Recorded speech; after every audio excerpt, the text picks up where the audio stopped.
Buenos días, buenas tardes, depende en qué momento están ustedes poniendo atención a este video.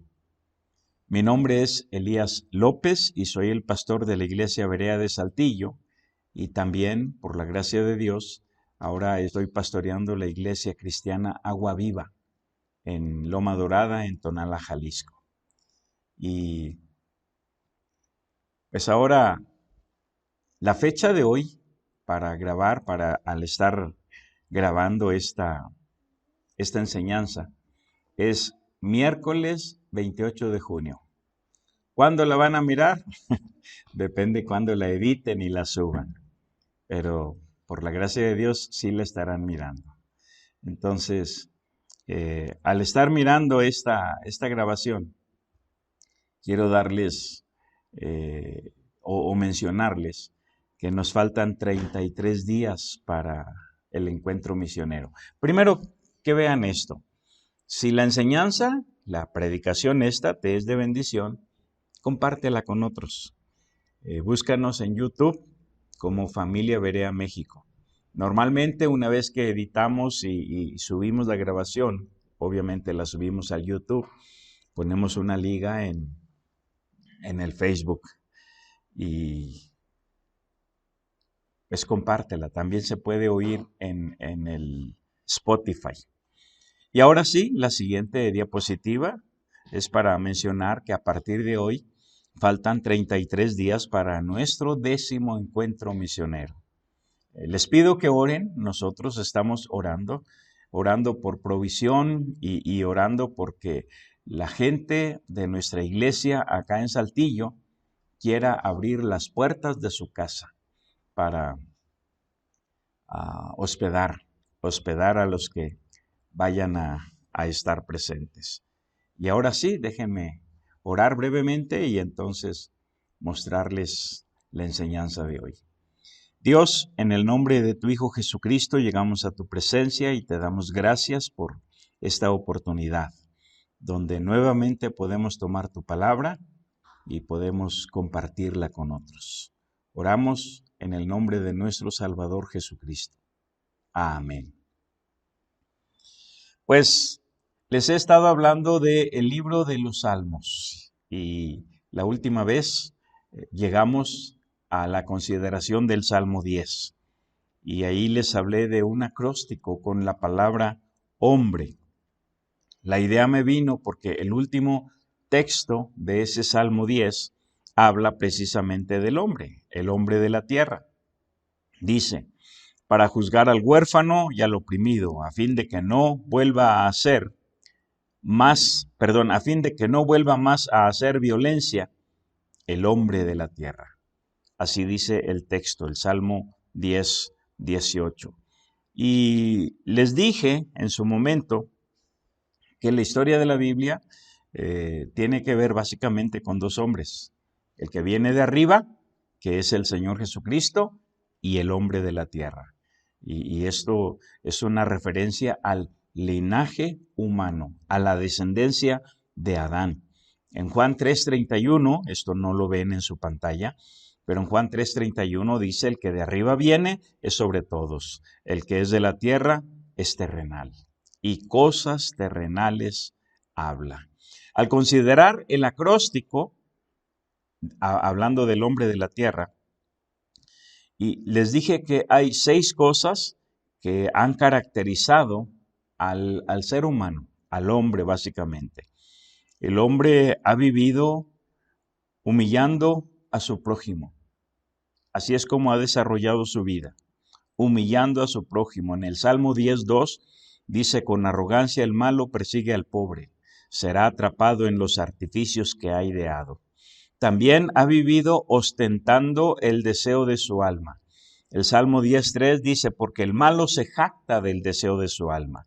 Bendice al codicioso y desprecia a Jehová. El hombre de la tierra ha vivido minimizando su relación con Dios. Y esto lo vimos en el Salmo 10:4. El malo, por la altivez de su rostro, no busca a Dios. No hay Dios en ninguno de sus pensamientos. El texto no dice que el hombre es ateo, sino que no busca a Dios. Luego hablamos de que el hombre de la tierra ha vivido borrando de su vida la voluntad de Dios. El verso 4 nos dijo que el hombre no tiene a Dios en ninguno de sus pensamientos. Y el verso 5 dice, sus caminos son torcidos en todo tiempo, tus juicios los tiene muy lejos de su vista. No tiene a Dios en sus pensamientos y la palabra de Dios la hace a un lado, no la obedece. De manera que ha vivido borrando de su vida la voluntad de Dios. También dijimos que el hombre de la tierra ha vivido rebelándose contra Dios. Dice el verso 6, dice en su corazón, no seré movido jamás, nunca me alcanzará el infortunio.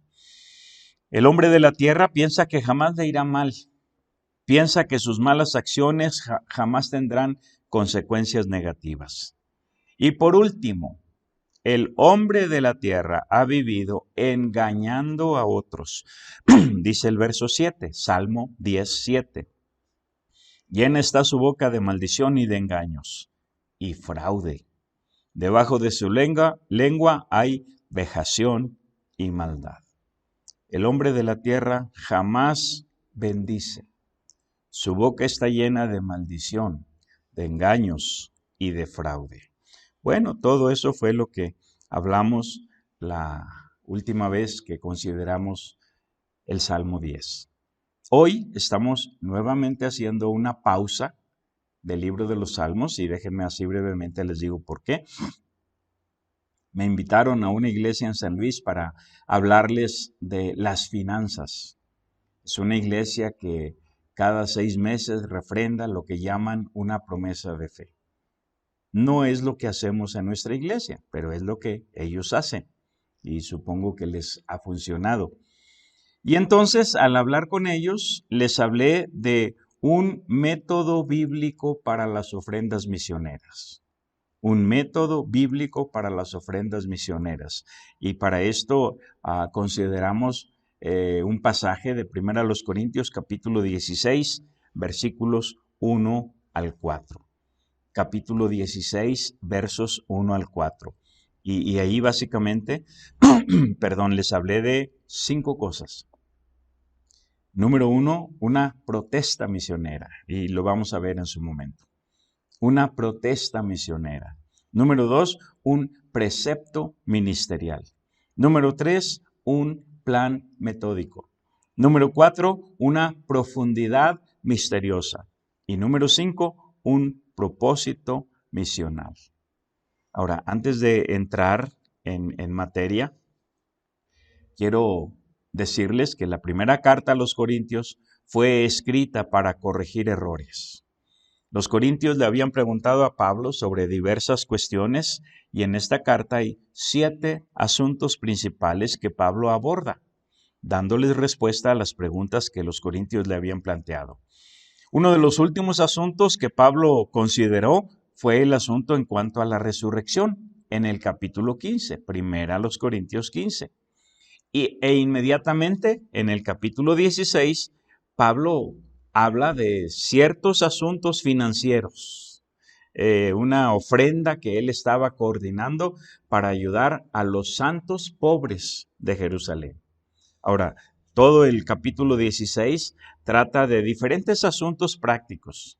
Comenzando con lo que ya mencioné, Pablo está coordinando una ofrenda para los creyentes judíos de Jerusalén porque estaban pasando por una situación de hambre y persecución. Y además de esto, en este capítulo, pues Pablo está animando a los corintios que permanezcan firmes en su fe, les da detalles sobre sus planes futuros y concluye con una serie de saludos personales donde el apóstol menciona ciertos nombres de individuos de los cuales no sabemos nada.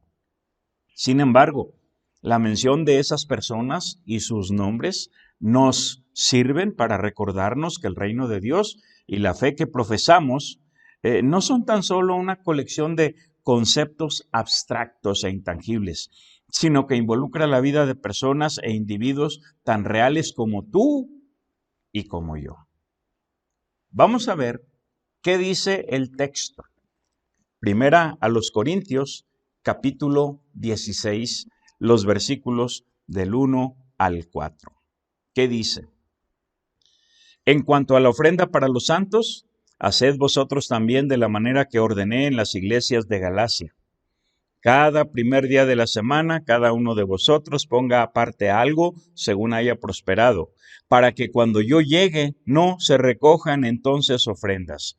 Y cuando haya llegado, a quienes hubierais designado por carta, a estos enviaré para que lleven vuestro donativo a Jerusalén. Y si fuere propio que yo también vaya, irán conmigo. Ahora, lo primero que quiero mencionarles es que en realidad esta ofrenda no era una ofrenda misionera. Era una ofrenda para ayudar a cristianos pobres en Jerusalén, específicamente judíos. Judíos, no olviden esto.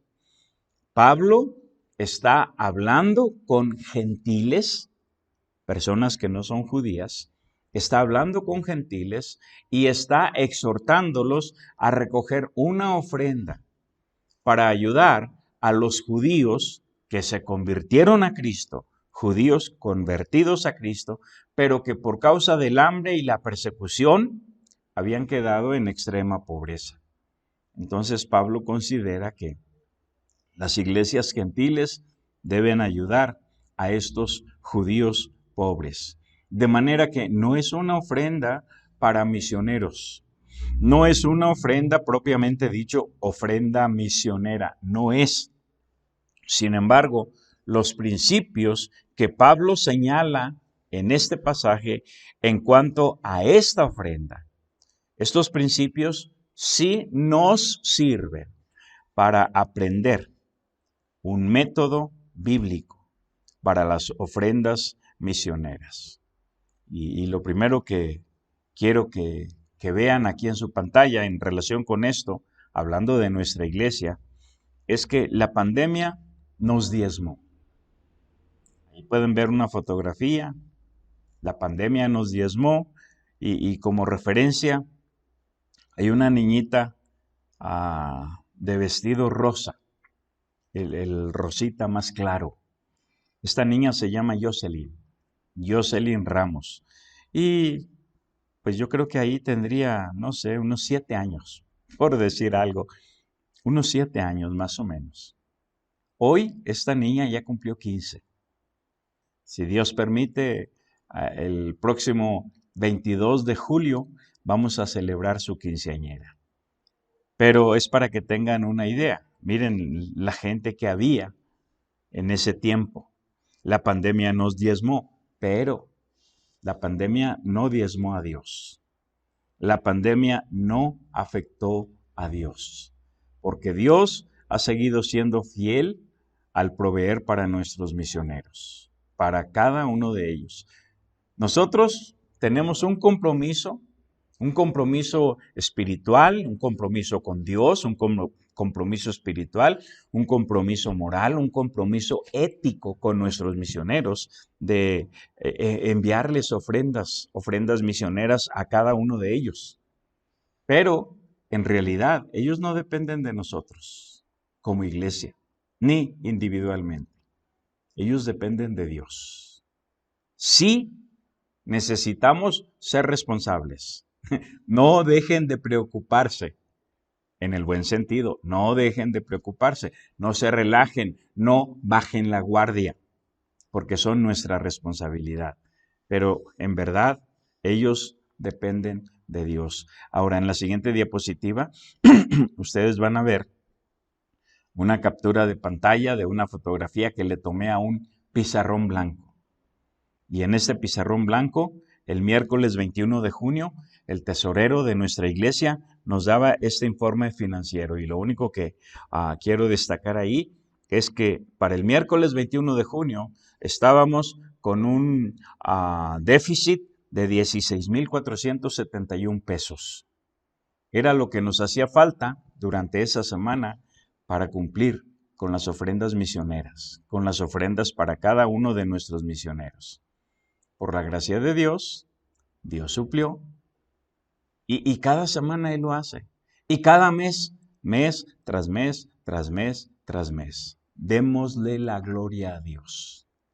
Pero cada uno necesitamos ser responsables. Ustedes traigan sus dos pececitos y sus 5 panes. Dios toma esos 2 pececitos y esos 5 panes y los multiplica para cumplir con nuestros misioneros nacionales y con nuestros misioneros que hemos enviado al extranjero. Y ahora sí, entremos al texto. Lo primero que tenemos allí es una protesta misionera. Una protesta misionera. El último asunto que Pablo les escribe en esta carta es un reclamo misionero. El pasaje dice, 1 Corintios 16:1, en cuanto a la ofrenda para los santos. En cuanto a la ofrenda para los santos. O sea, señores, ya tratamos asuntos muy importantes como la resurrección, como los problemas del matrimonio que le habían preguntado y otras cosas. Ya tratamos eso. Ahora hablemos de esta ofrenda. Ahora hablemos de esta ofrenda. Ya les dije y les vuelvo a recordar que esta no era propiamente dicho una ofrenda misionera. Pero los principios que vamos a ver aquí se aplican muy bien a las ofrendas misioneras de hoy. Los corintios eran la iglesia más carnal del Nuevo Testamento. Y llevados por las emociones, habían hecho toda clase de promesas, incluso en cuanto a finanzas. Yo prometo apoyar a los misioneros. Yo prometo orar por ellos. Yo prometo dar. Pero a la hora de la verdad, ellos no habían cumplido. Ellos no habían cumplido, especialmente o específicamente en cuanto a las finanzas. Me imagino que hasta se olvidaron de orar. Y después de esta protesta misionera, después de este reclamo, volvieron a olvidarlo. Volvieron a olvidarlo porque en la segunda carta, no la vamos a buscar ahorita, pero en la segunda carta a los Corintios, Pablo dedica 2 capítulos completos, el capítulo 8 y el capítulo 9 de la segunda carta, para recordarles, señores, la ofrenda que prometieron, no la han cumplido. En segundo lugar, tenemos aquí un precepto misionero. Un precepto misionero. Dice, otra vez el mismo texto, 1 Corintios 16:1. En cuanto a la ofrenda para los santos, haced vosotros también de la manera que ordené. De la manera que ordené en las iglesias de Galacia. Pablo había estado recogiendo esta ofrenda, solicitando esta ofrenda, no solamente aquí con los corintios, sino en diferentes iglesias. Pablo había ido y les había hablado de la necesidad que tenían los santos pobres de Jerusalén. No tan solo en Galacia, porque aquí dice, de la manera que ordené en las iglesias de Galacia. Por ejemplo, en el libro de Romanos, en el capítulo 15, los versos 25 al 27, dice de esta manera, mas ahora voy a Jerusalén para ministrar a los santos. Está hablando de la misma ofrenda, de la misma necesidad. Porque Macedonia y Acaya tuvieron a bien hacer una ofrenda para los pobres que hay entre los santos que están en Jerusalén. Pues les pareció bueno y son deudores a ellos. Y brevemente, hermanos, todos somos deudores. Y aunque a muchos no les gusta, les parece algo malinchista, pero así enseña la Biblia, somos deudores a los judíos. ¿Y saben por qué? El Salvador no era mexicano, no era alemán, no era francés, no era europeo. El Salvador era judío. Cristo Jesús nació en Belén de Judea. La palabra de Dios fue escrita por judíos. De los 40 autores, solo uno era gentil, Lucas.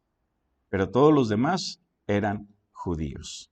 Y entonces dice, son deudores a ellos, porque fue de ahí, de Jerusalén, de donde se lanzó la misión de Dios. El Señor Jesús le había dicho a sus discípulos, no se vayan de Jerusalén hasta que reciban al Espíritu Santo, hasta que reciban la unción de lo alto. Y de ahí se lanzó la estrategia misionera de Dios. Sigo leyendo, verso 27. Pues les pareció bueno y son deudores a ellos, porque si los gentiles han sido hechos participantes de sus bienes espirituales, deben también ellos ministrarles de los materiales. Ahora, no hacemos este énfasis que voy a mencionar. No lo hacemos y tampoco lo menciono aprovechando la oportunidad, sino solamente como ejemplo. Nuestros misioneros que hemos enviado específicamente aquí a diferentes partes de México, ahora ellos están de alguna manera retribuyendo con sus ofrendas misioneras. Recibimos con cierta frecuencia ofrendas de Tecash, a donde enviamos a Fernando y Elcita. Recibimos ofrendas de Aguascalientes, a donde enviamos a Caleb y a Lorena. Recibimos ofrendas de Tlapa y algunos lugares allí a La Redonda, porque enviamos allá a Sergio y a Chantal y ellos han estado ministrando las cosas de Dios en los alrededores. Y entonces recogen una ofrenda y la envían. O sea, son deudores y están retribuyendo. Les pareció bueno, pues son deudores a ellos, porque si los gentiles han sido hechos participantes de sus bienes espirituales, deben también ellos ministrarles de los materiales. Y entonces, nunca les exigimos, ni siquiera les enseñamos en cuanto a esto, pero de una manera natural. Ellos y otros que se han beneficiado del discipulado bíblico, han estado retribuyendo. Un pasaje más que les leo es en Gálatas capítulo 6, versículos 9 y 10, que muchos saben de memoria. Dice, no nos cansemos pues de hacer bien. Y el contexto tiene que ver con estas ofrendas, estas mismas ofrendas para los santos pobres de Jerusalén. No nos cansemos pues de hacer bien, porque a su tiempo segaremos si no desmayamos. Así que según tengamos oportunidad, hagamos bien a todos y mayormente a los de la familia de la fe. Y es precisamente en este contexto histórico de las ofrendas para los santos que debemos entender este pasaje tan conocido de Lucas capítulo 6, los versos 9 y 10. Estamos considerando un método bíblico para las ofrendas misioneras en 1 Corintios 16, del 1 al 4. Y lo primero que vimos es una protesta misionera. Señores, hablemos ahora de esa ofrenda que ustedes habían prometido. En segundo lugar, vimos un precepto ministerial. Hagan ustedes también de la manera que ordené a las iglesias de Galacia. Y ahora, en tercer lugar, un plan metódico. Un plan metódico. Metódico simplemente quiere decir que algo se hace de manera ordenada y sistemática, observando o siguiendo un método. Y la primera pregunta aquí es, ¿cuándo? ¿Cuándo? ¿Cuándo se debe recoger la ofrenda? Y dice el verso 2, cada primer día de la semana. Cada primer día de la semana. Esto significa pues que es el día domingo. Esto implica que las ofrendas deben ser regulares y metódicas. Ahora, en el tiempo de Pablo, sí se reunían cada primer día de la semana, pero no tenían templos. No pasaban con una charola recogiendo ofrendas. Y por eso Pablo les da la idea, la sugerencia de recoger y guardar. Recoger y ahorrar para ese propósito. La enseñanza para nosotros es que las ofrendas deben ser regulares y metódicas. Nosotros sí tenemos la ventaja de reunirnos cada domingo y de recoger ofrendas precisamente cada domingo. Ahora, la siguiente pregunta es, ¿quiénes? ¿Quiénes? En el mismo texto, 1 Corintios 16, 2, dice, cada primer día de la semana, cada uno de vosotros. Cada uno de vosotros. Ofrendar para misiones. Ofrendar para misiones es una responsabilidad colectiva. Es una responsabilidad de toda la iglesia. Debemos ofrendar como iglesia para misiones, pero también de manera individual. Porque el texto dice, cada uno de vosotros. Cada uno de vosotros. En nuestra iglesia, aquí en Saltillo, cada domingo recogemos la ofrenda misionera. Ahí la gente deposita todo en un sobre y ahí especifican, esto es mi diezmo y esto es la ofrenda de misiones. Esto es mi diezmo y esto es la ofrenda de misiones. Y esto lo hacemos cada primer día de la semana y lo hace cada uno de vosotros. Pero nosotros, porque la misión de Dios es el ministerio principal, es el ministerio prioritario de nuestra iglesia.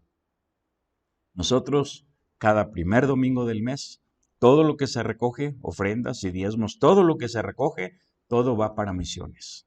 Absolutamente todo.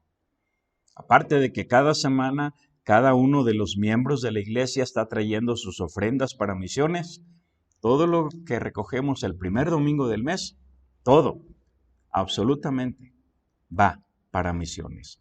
Porque es una responsabilidad colectiva de la iglesia y a la misma vez es una responsabilidad individual. La siguiente pregunta es, ¿cuánto? ¿Cuánto debo dar para misiones? No hay ningún problema en saber en cuanto al diezmo, porque el diezmo es la 10ª parte de lo que uno gana. Si en esta semana yo gané 500 pesos, mi diezmo son 50 pesos.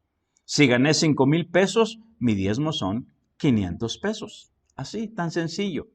Pero en cuanto a la ofrenda para misiones, dice el texto, cada primer día de la semana, cada uno de vosotros ponga aparte algo. Algo. No dice cuánto, simplemente algo. Esto implica cultivar el hábito de ofrendar. Siempre debo considerar la misión de Dios como prioritaria. Y cabe aquí recordar el dicho que dice, el amor y la fe en las obras se ve. Cuando eras joven y andabas noviando, bueno, en aquel tiempo, porque hoy ya las cosas son diferentes, pero el novio pagaba todo. Salían a pasear, salían al cine, salían a comer y siempre el novio pagaba todo. Aparte de las flores y los chocolates y no sé qué más, los pasajes, el taxi, lo que fuera, el novio pagaba todo. ¿Por qué? Porque estaba enamorado. El amor y la fe en las obras se ve. Y lo mismo ocurre cuando ofrendamos para misiones. Con el diezmo, cada vez que damos nuestro diezmo, le decimos a Dios, Señor, te obedezco. Porque el diezmo es el 10%. Gané 500, doy 50. Te obedezco. Gané 5,000, doy 500. 500 es el 10% de 5,000. Te obedezco. Pero con la ofrenda misionera le estamos diciendo, Señor, te amo. Te amo. Eso le decimos con la ofrenda misionera. ¿Cuánto amas? ¿Cuánto das? La siguiente pregunta es, ¿cómo? ¿Cómo debo ofrendar? ¿Cómo debe ser mi ofrenda? En el mismo texto, 1 Corintios 16:2, dice, cada primer día de la semana, cada uno de vosotros ponga aparte algo según haya prosperado. Según haya prosperado. Primero, esto implica la disciplina de la generosidad. Aprendamos a ser generosos para misiones. La disciplina de la generosidad.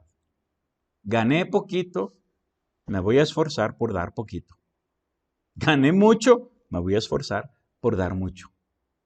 Según haya prosperado. Y luego dice allí mismo, guardándolo, guardándolo. Esto implica la disciplina del ahorro misional. De repente, como acabo de mencionarles en la diapositiva del pizarrón blanco, tenemos una necesidad donde ahí nos hacían falta 16,000 pesos. Y cuando lo comunicamos a la iglesia, entonces la gente saca sus ahorros misionales. ¿Sí? Así como alguien ahorra para comprar un televisor, así como alguien ahorra para comprar un carro, ¿por qué no ahorrar para la misión de Dios?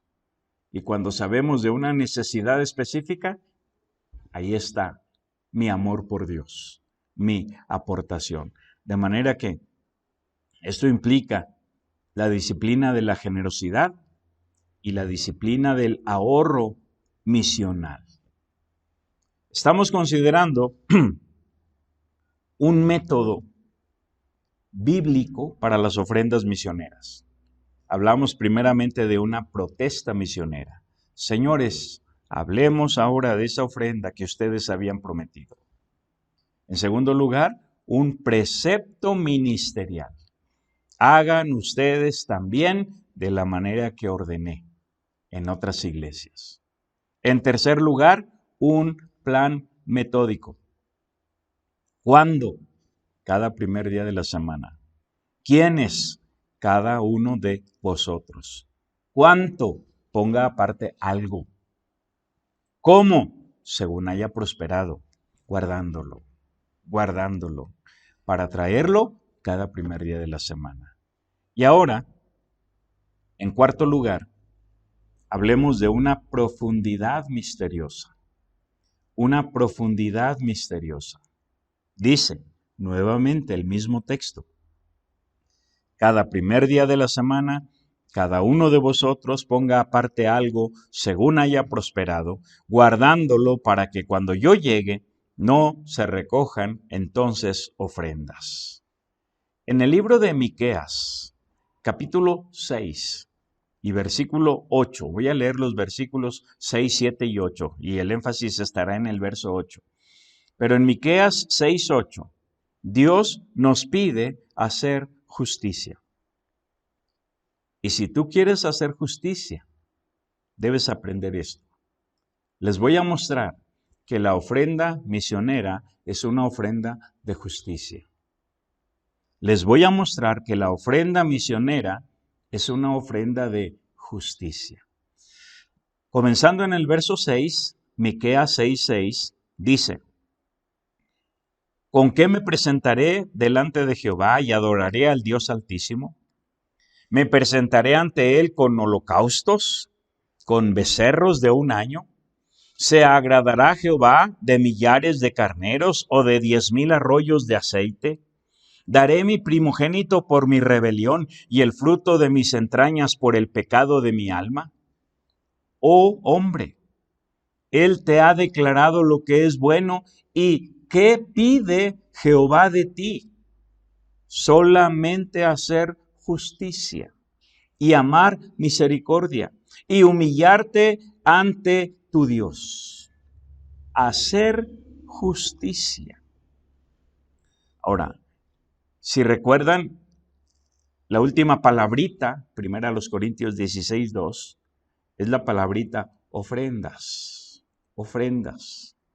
Cada primer día de la semana, cada uno de vosotros ponga aparte algo según haya prosperado, guardándolo para que cuando yo llegue no se recojan entonces ofrendas.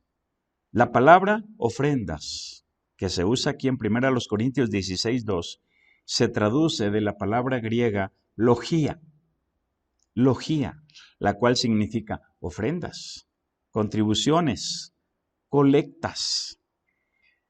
En 2 Corintios, ahora aquí en la pantalla, 2 Corintios capítulo 9, los versos 9 y 10, Pablo vuelve a recordarle a estos mismos corintios de esas mismas ofrendas que habían prometido y que no habían podido cumplir.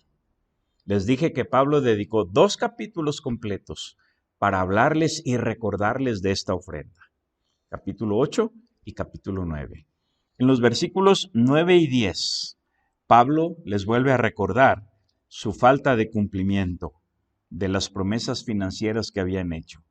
Y dice de esta manera: como está escrito, repartió, dio a los pobres, su justicia permanece para siempre.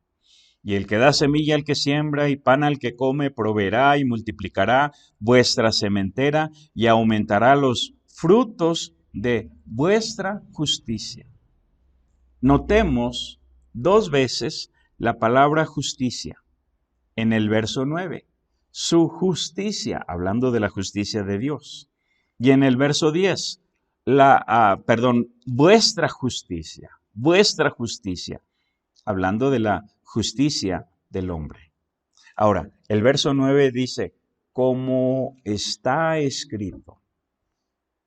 Como está escrito. Esa era la costumbre de los escritores del Nuevo Testamento para citar algún pasaje, algún texto del Antiguo Testamento. Y aquí Pablo está citando específicamente del Salmo 112:9. Y en el Salmo 112:9 leemos: reparte, da a los pobres, su justicia permanece para siempre, su poder será exaltado en gloria. Aquí es donde se menciona la palabra o la expresión su justicia, que Pablo señala textualmente en 2 Corintios 9:9. Ahora, la palabra justicia, aquí en el Salmo 112:9, se traduce de una palabra griega, hebrea, estoy en el Antiguo Testamento, de una palabra hebrea, y es la palabra sedaká. Ahí se las dejé escrita. La Biblia de estudio hebreo tiene cada palabrita enumerada. La H significa hebreo y luego 6666. La palabra número 6666. Y es la palabra sedaká, justicia. Reparte, da a los pobres, su sedaká permanece para siempre, su justicia. Ahora, si comparamos este texto con las palabras de Hechos, capítulo 10, versos 34 y 35, ahí lo tienen también escrito en su pantalla, dice de esta manera. Ahora, aquí se trata de Pedro predicando en la casa de Cornelio. Es Hechos capítulo 10, cuando Pedro llegó a la casa de Cornelio. Y al llegar al verso 34 leemos estas palabras. Entonces Pedro, abriendo la boca, dijo: en verdad comprendo que Dios no hace acepción de personas, sino que en toda nación se agrada del que le teme y hace justicia. Pedro está aplicando estas palabras a Cornelio. En toda nación se agrada del que le teme y hace justicia. Cornelio no era judío. Cornelio no era israelita. Cornelio era gentil. Era un centurión romano. Y ahora tenemos que preguntarnos de qué manera Cornelio hacía justicia. Bueno, en el mismo libro, Hechos, en el mismo capítulo 10, pero en los primeros 2 versículos. Vamos a leer qué dice. Hechos 10, 1 y 2. Dice: había en Cesarea un hombre llamado Cornelio, centurión de la compañía llamada La Italiana, piadoso y temeroso de Dios con toda su casa, y que hacía muchas limosnas al pueblo y oraba a Dios siempre. ¿De qué manera Cornelio hacía justicia? Hacía limosnas y oraba. Hacía limosnas y oraba. A eso se refiere Pedro en el versículo 35, donde dice que Dios en toda nación se agrada del que le teme y hace justicia, refiriéndose aquí a la práctica piadosa de Cornelio, de hacer limosnas, en este caso, para el pueblo de Dios, el pueblo israelita, ¿sí? A eso se refiere. Ahora, aquí cabe una nota muy importante de aclaración. No debemos pensar que hacer esta clase de justicia, hacer limosnas, repartir ayuda para los necesitados, eso fue lo que justificó a Cornelio delante de Dios. No debemos pensar eso. Eso no justificó a Cornelio delante de Dios. Cornelio fue justificado hasta que escuchó el Evangelio y lo aceptó, el Evangelio que Pedro le predicó.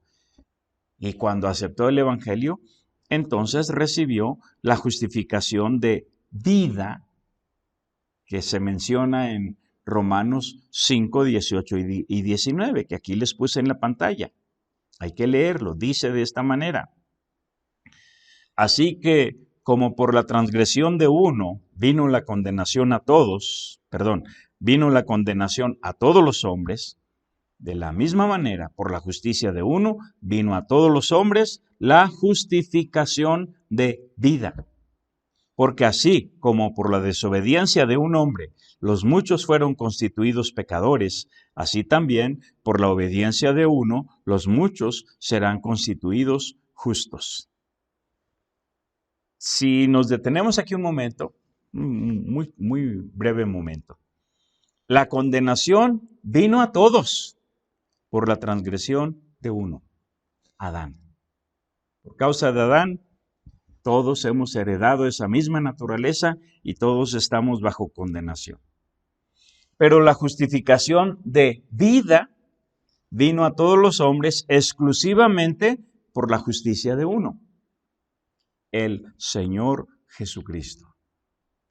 Por lo que Él hizo en la cruz, su muerte, sepultura y resurrección.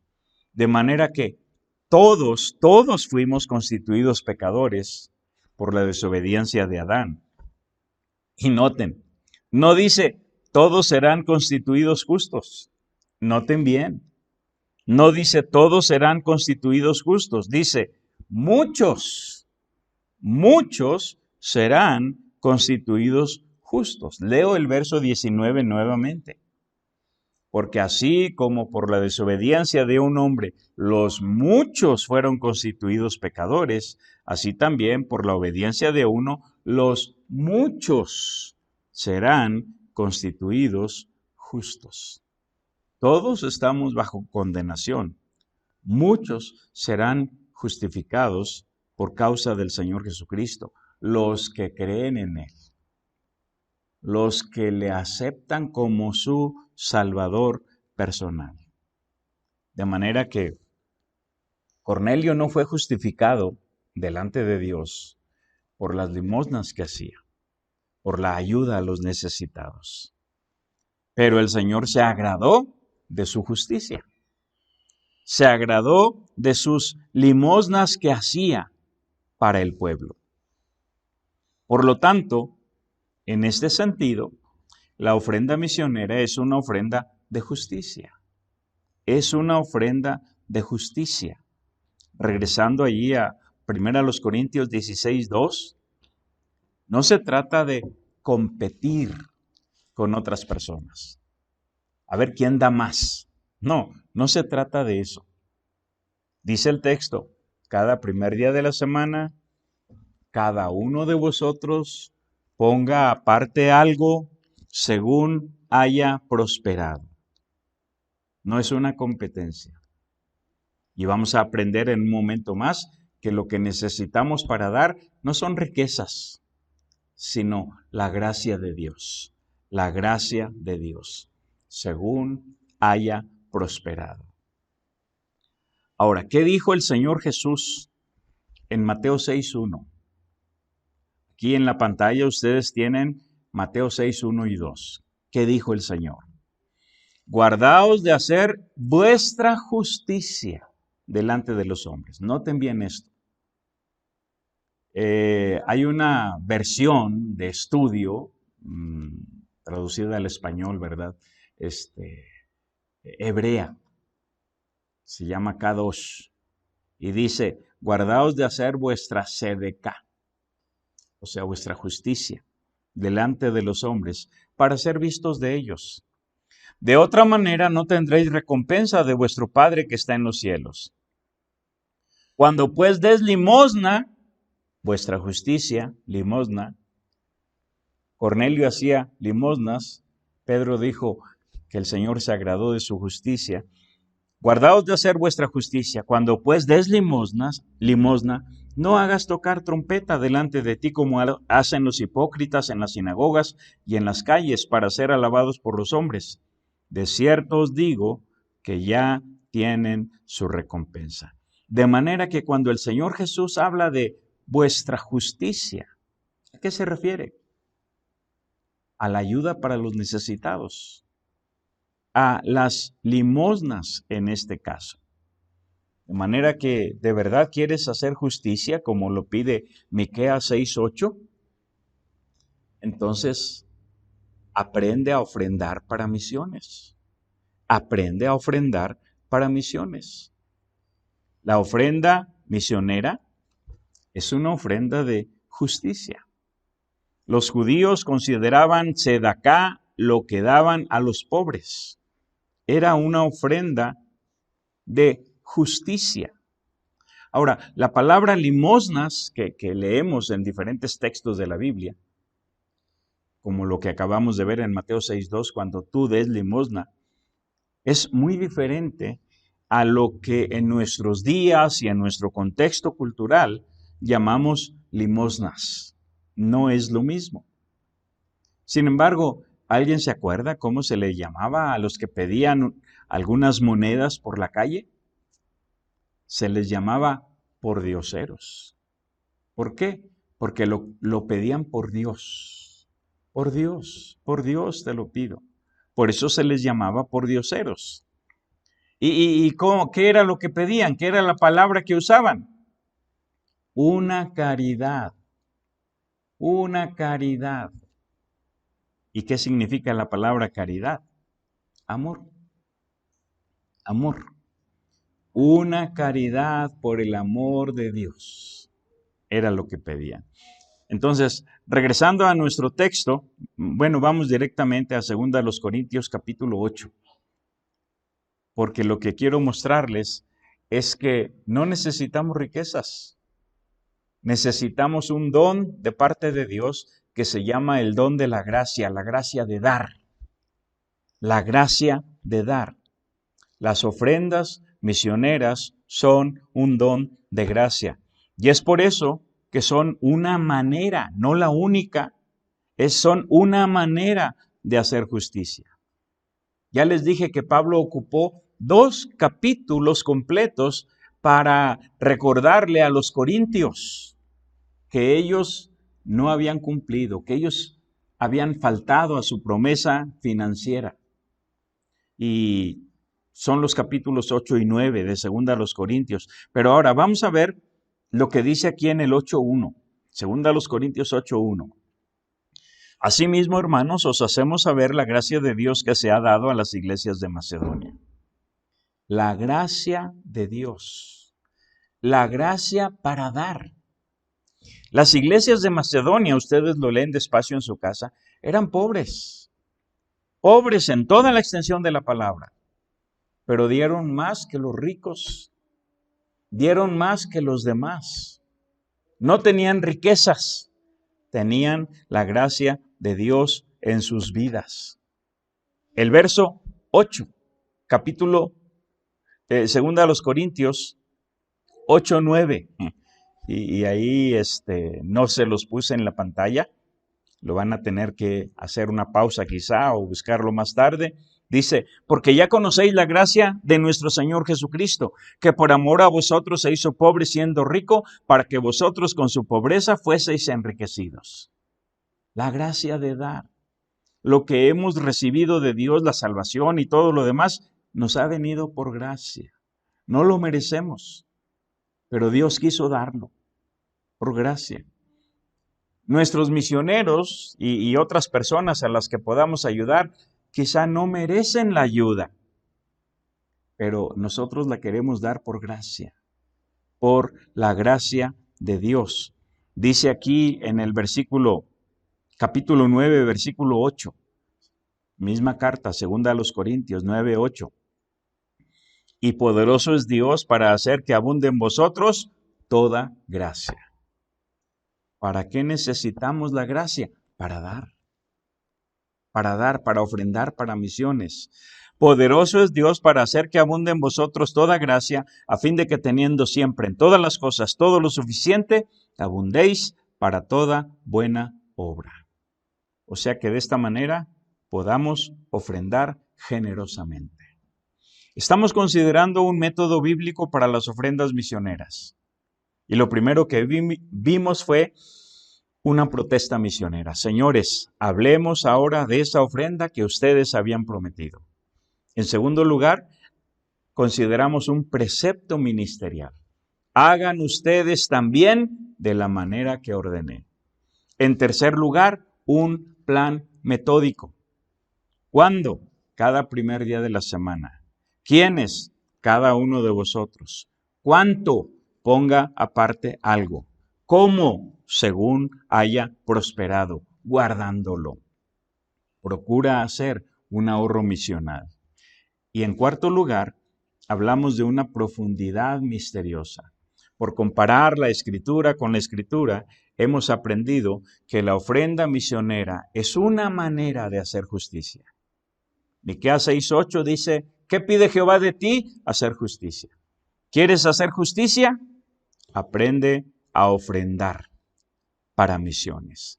Y por último, un propósito misional. Un propósito misional. Cuando hablamos de los misioneros, mucha gente siente simpatía por los misioneros, porque dejan sus casas, dejan su familia y se van a un lugar lejano, a veces al extranjero. Tenemos 2 familias en el extranjero y dejan aquí todo. ¡Ay, cuánta simpatía tenemos por ellos! Voy a orar, vamos a orar por esos misioneros. Y no son malas la simpatía ni las oraciones. La ofrenda misionera es más que simple simpatía y oración. La ofrenda misionera manifiesta la naturaleza de la misión de Dios, porque trasciende las barreras étnicas y culturales. Recordando el pasaje aquí de 1 Corintios 16, Pablo le está pidiendo a los gentiles, que no son judíos, que no son israelitas, que junten dinero, que junten ofrendas para los judíos. Judíos que habían creído en Jesucristo y que habían quedado pobres, porque los otros judíos que no creían comenzaron a perseguirlos y porque hubo mucha hambre en la región. Entonces, le está pidiendo a los gentiles que aporten para los judíos. La ofrenda misionera trasciende las barreras étnicas y las barreras culturales. La ofrenda misionera ejercita la gracia de dar. Lo aprendemos en 2 Corintios capítulos 8 y 9.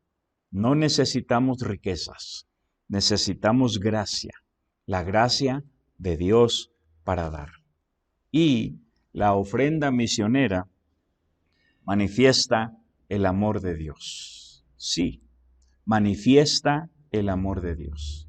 Para ofrendar para misiones se requiere amar a Dios. Para ofrendar para misiones se requiere amar la misión de Dios. Para ofrendar para misiones se requiere amar a la gente de Dios, los misioneros.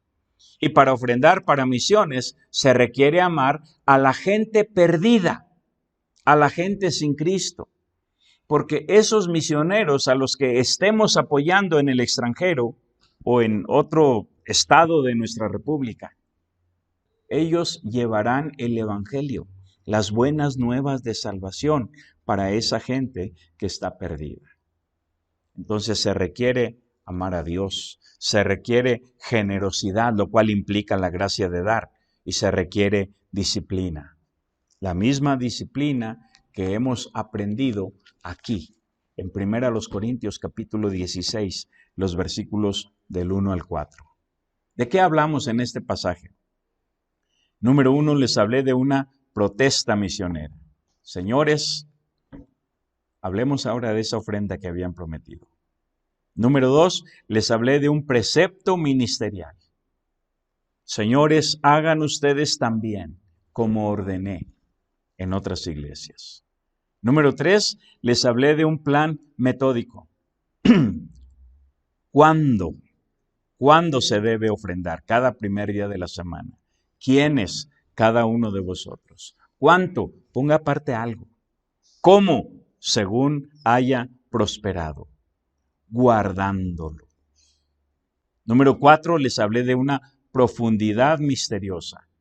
Por comparar la Escritura con la Escritura, aprendimos que la ofrenda misionera es una manera de hacer misiones. Y, por último, les hablé de un propósito misional. La ofrenda misionera manifiesta la naturaleza de la misión de Dios porque trasciende barreras culturales, barreras étnicas, porque se ejercita la gracia de Dios y porque se requiere amor. Amor a Dios.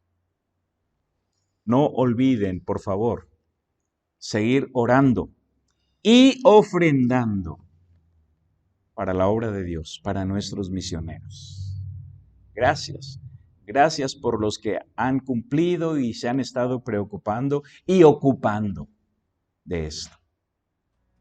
Que Dios les bendiga en esta semana.